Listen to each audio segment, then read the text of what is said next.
So where do I begin? Well, let me blame it on my mum. I have to blame it on my mum because when I was about 8 or 9 years old, she shoved me, literally, into the same dance school as my little sister. And it was funny, Tiffany and Kelly. On the outside, I was mad. I was so mad because I was the only guy in dance in school in a dance class, and I was so scared that this dirty little secret was going to get out. And it did, by the way, but that's a story for another day.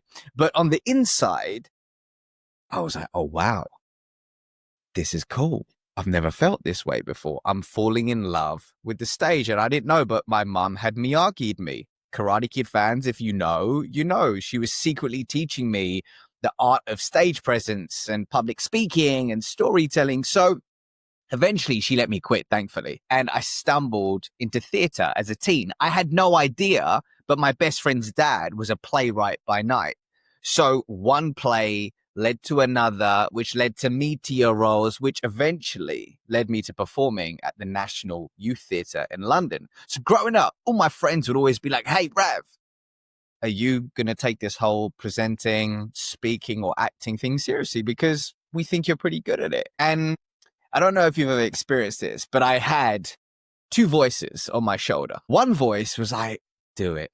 It's going to be so fun. It's going to be epic. You're going to love it. It's going to be so fulfilling. And the other voice was like, listen, greed is good. Gordon Gekko was my guy back then. Once I had watched the movie Wall Street, and he said, go into investment banking, go make some money. So I listened to that voice on my shoulder, and that's what I did. I ended up on the trading floor at Citibank, where I actually began my career in corporate sales. And year after year went by, and I started to get this niggling sensation internally that why does something feel off? I've got everything I desired on paper, yet something feels off internally. I had this void, and I said, you know what? Instead of filling it with activities and things which stroke my ego, I want to go on a journey to figure out what does Ravi want in this next season of his life. So that's what I did. The next 4 years when I quit was in August 2016. So yeah, the next 4 years was what I call the great experiment. So I was testing TV, Kelly, radio, Tiffany, consulting, coaching, and sales leadership in early stage tech startups.